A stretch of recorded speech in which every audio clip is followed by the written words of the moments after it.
Since next update breaks our time machine, I've chosen to preserve it in its current state right here. But that leaves us with a predicament. How are we going to transition from one update to another? Well, I've chosen to replace our updating transition with this. Welcome back to BetaWorld, the series where we travel through Minecraft's history to obtain discontinued features and grow our ever-expanding survival world. This episode is going to be a bit different from all the other ones, because the update we've gone into is a pretty small one. So let me cover what's new, and trust me, it's not much. Now, when there's air to the side of water, it'll make these little particles, which are the same as the ones when swimming in the water. Just it'll continuously generate them.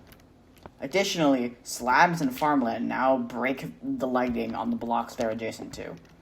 There's another interesting bug in this version, although it's purely graphical.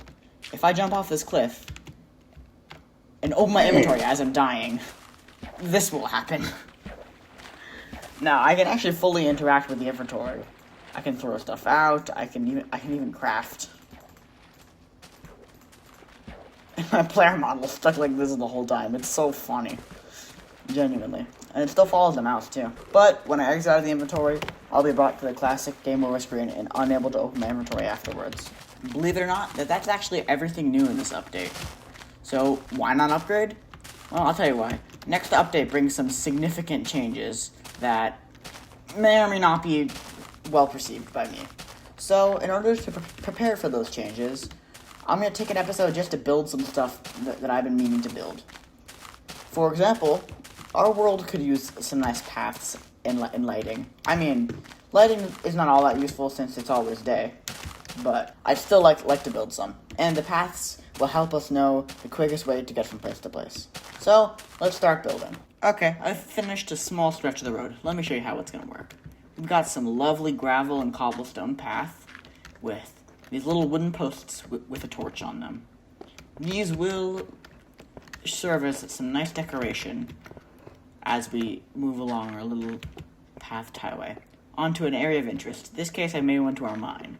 Next, I think I'll make one over to the tree farm, and then all over the island will be connected by paths. It's gonna be great. So let me keep working, and I'll let you know once I've finished most of the paths. I will now walk across the completed road, which takes us all the way from the castle with a branch off to the mine, all the way to Block Hall, with several stops along the way. It's all thoroughly lighted up with torches on each plank block. Here's the station by the tree farm over here. And over here is actually quite fascinating. I made a bridge with oak logs. Now, I did this by using a method where I grew trees and clipped off all the leaves.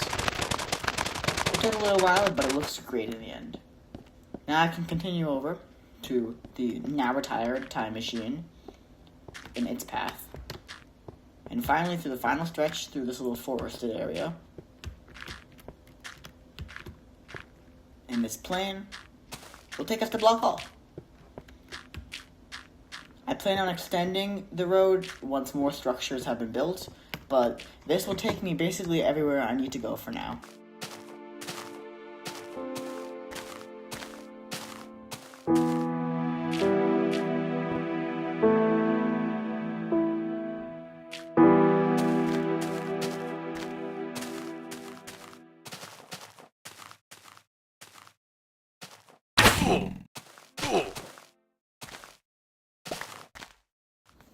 Additionally, if I'm feeling risky, I've constructed a little passageway from the crater through this part of the wall to right in front of the castle. It'll prove a very useful shortcut for me getting into the crater when I need to. But anyways, that's about all I got time for this episode. I know this one was shorter, but that's because we had to prepare for next update, which is a pretty big one. So if you want to see that episode, remember to like and subscribe. It really helps me out. But until next time, bye-bye!